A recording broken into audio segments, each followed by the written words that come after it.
Today I want to share with you how to replace a 40 oxygen sensor. So the first thing which you're going to be doing here on this video here is to find out if we have a 40 oxygen sensor. We're going to be using this Jetta 2007 model FSI, means fuel stratified injected. So the first thing I'm going to be doing here, I'm going to be using this opportunity to test this can now, which I just bought off recently. If you need a review on this thing here, drop me a comment in the uh, description. So let's go ahead and use this cheap scan tool which I bought from China and see if we're gonna run a diagnosis on this car, know if the oxygen sensor is in good position. So the first thing I want to do here is gonna be getting this guy here and plug it and locate the OBD port, which is at the lower part of the steering column here. So I want to turn it. It should show a red light as soon as I plug it, and you see a red light. So as soon as it connects, it should be showing a blue light. So let me go ahead and power this guy up. I didn't power it on because it drains battery like mad. So let me pause this video. When it finishes booting, then we'll continue. Okay guys, here you go. It has finished booting. So let me go ahead and press the power button and swipe up. So that's it here. So let it load. Next pick. Okay, so at this juncture I'm gonna need to turn the ignition of my car on. So let's go ahead and turn it on. Okay, it's on. Now you can see the blue light here showing that it's connected, so it should be showing blue light here. Now you can go ahead and select car diagnostics, go to Europe and scroll down to VW. Okay, you have manual selection or systems, so I'm gonna go automatic system mode. I want you buyers beware that sometimes it depends on the car make and model, it might not be able to decode the VIN number automatically, but this one it was able to do that, so I give it a pass for that. So I'm not reviewing this can too. I said I'm gonna do it later. If you guys want me to do it, then your request for it. So I'm gonna go ahead. This is Jetta, so select 2.6 and above, and this is 2.7. Okay, so vehicle information, that's not what we want. What we want is diagnostics, so we select diagnostics. Okay, so here we don't want to go auto scan, so we want to select control unit. Okay, engine control unit. Okay, so we go ahead and select read codes. We are not here to look for the ECU information or erase fault code because we've not actually gone there, or do coding or secure access. Or so let's go ahead and select read code and we wait. It's communicating.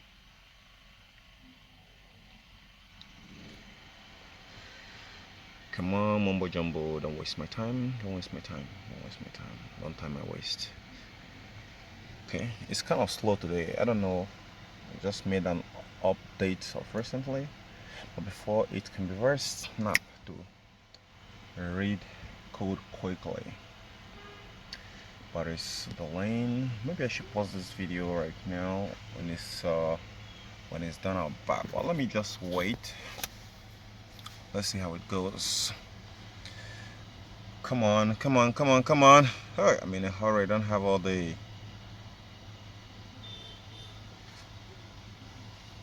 Okay, here you go. So the first here you say is P0130 short circuit to the ground, O2 sensor bank 1, sensor 1. What does that mean? That is a upstream oxygen sensor.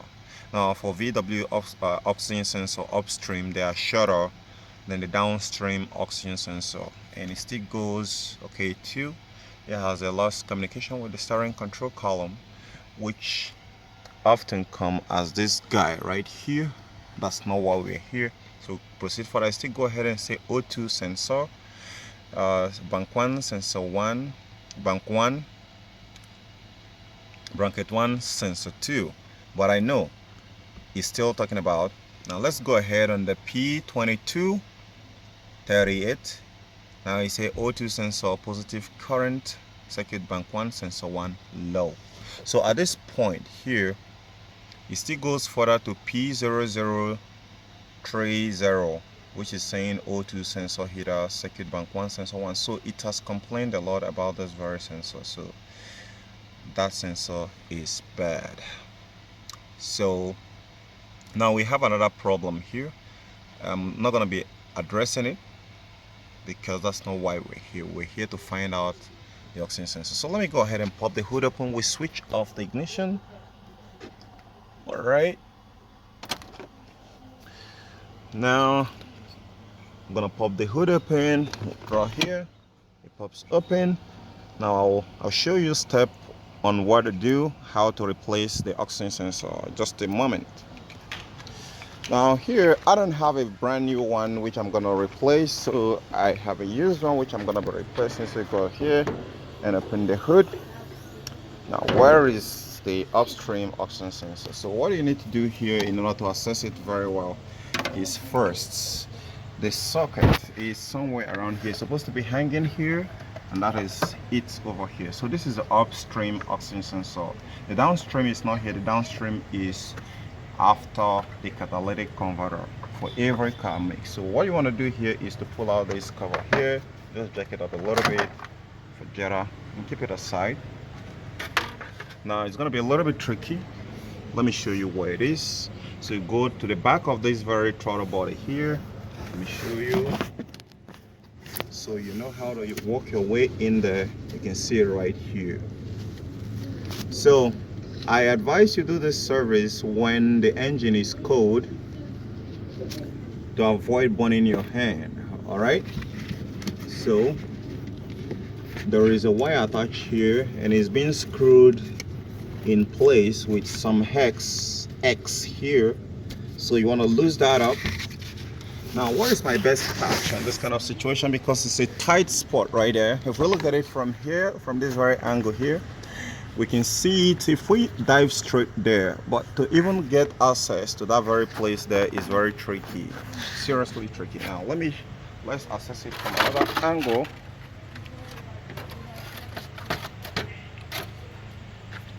Like from here, voila, now you can see the guy right there. So accessing it from the left side is going to be the best way. Now after accessing it from the right side, left side of the engine bay, which is here where the reservoir for the coolant is, so what do you do next? Now what you do next here is you're going to be needing a very special tool. This tool is just specially made for oxygen sensor. If you don't have this tool, you are going nowhere. It's designed in two formats, and this is what it looks like. This jug nut is the only guy who is going to get the oxygen sensor out. Now you see it's been cut in here because you need to slide it into the wire so it lock right in. Some of them come with hex and some come with 1/4 inch, sorry, 3/8. So this is 3/8. So you're gonna put your 3/8 ratchet here. Should I talk about it or should I demonstrate it? So let me go ahead and get it and slot it in, and let's get it down there, and let's loosen that one up. I don't have a brand new one. I have a used one which I'm believing it has a low mileage on it, so I'm gonna be using this one to replace it. So let me go get the 3/8 ratchet.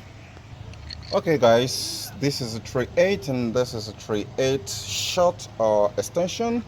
So I'm gonna try and see if we can fit this thing right here. I'm using just one hand here. So you see right here, you socket it right in here. You want to get this done before you put it in place. Now you see it has gotten in there, but it hasn't fitted properly. But from this stage, anything can go in there. Now we need to twist it anti-clockwise. Now if you tie it like this, you're gonna be screwing it back inside, so you need to go anti-clockwise. So I'm gonna adjust my wrench, my ratchet, so I can torque it anti-clockwise. So now it's the moment of the trick. Now if yours has a very accessible location, you might need to add this or a longer extension to be able to reach where you can be able to access it easily and lose it up. So here I want to smack this a little bit here. I want to smack this so that it will go inside just a little because it's really tight. I'm using one hand to do this, so now it has gotten to some point. I don't want it to really push it too hard so it can be easy to get out. So now let me get it in there. Let's see how we can be able to access it. Hello baby, excuse me.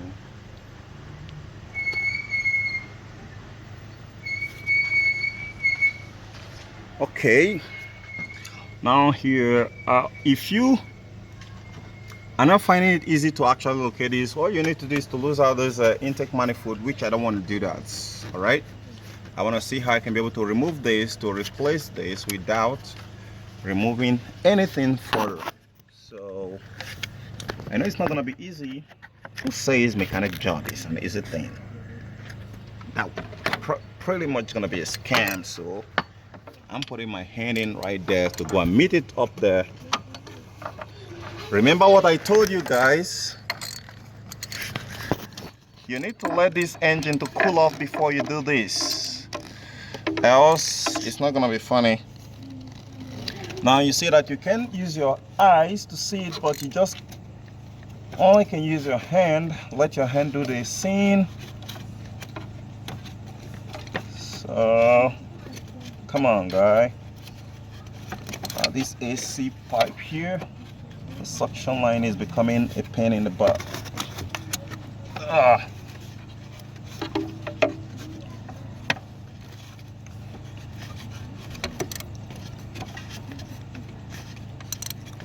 That's quite stubborn.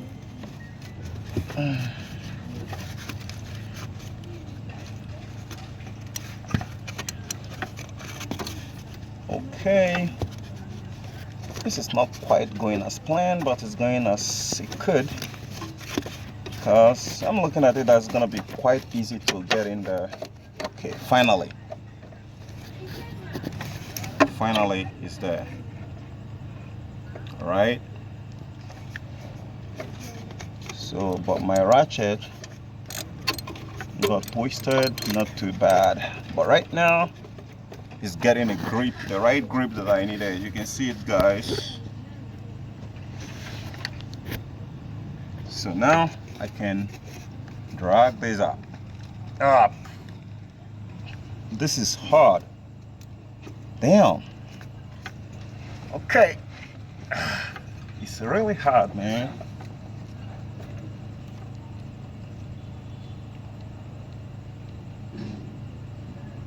Now one of the mistakes you want to do here is if you don't know if you're tightening it or you're loosening it up. But here, to jack it up here from ground to up is actually to lose it. Now I've slacked it.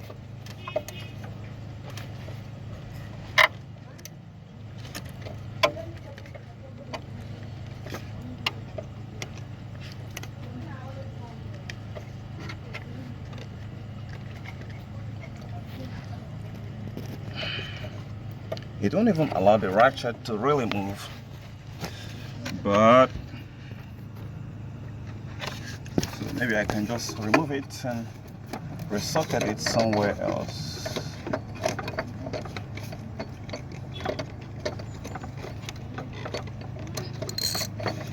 Okay, finally readjusted. So I'm gonna go ahead and take it back.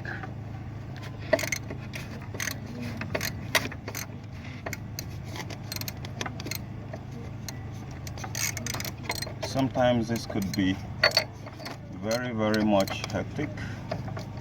Now you see how I'm working it. You put it, you slack it, then you readjust this guy here, and you go again.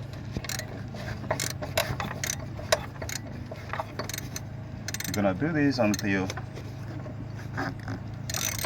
get it all out. So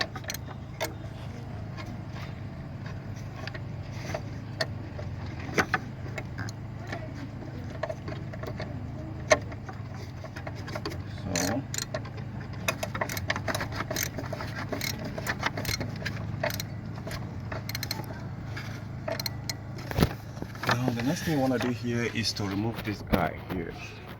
Unclamp it so it makes the work easier. Let me pull it up because I'm using just one hand.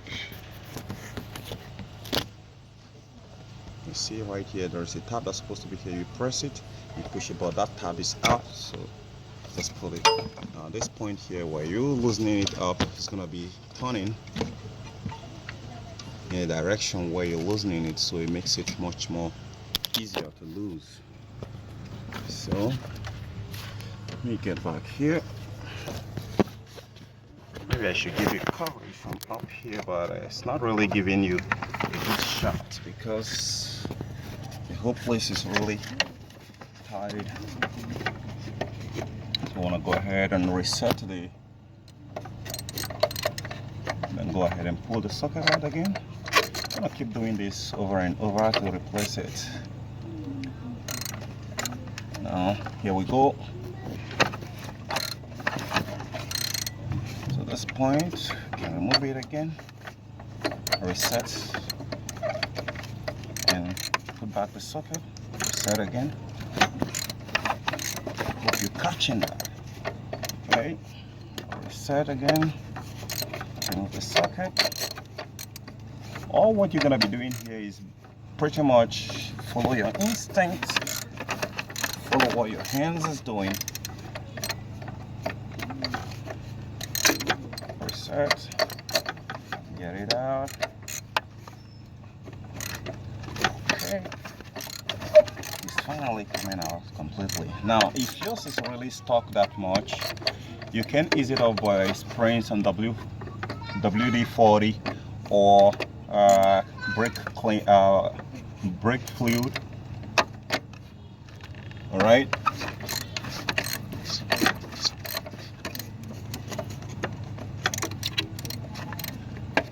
Okay.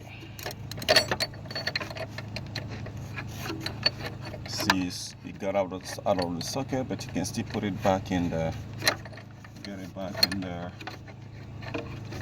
Now, see the reason why you need to lose out the wire, because the wire is now twisting. So you're gonna twist it. But we have a problem. We gotta get loose out of this place here. So let's lose that out.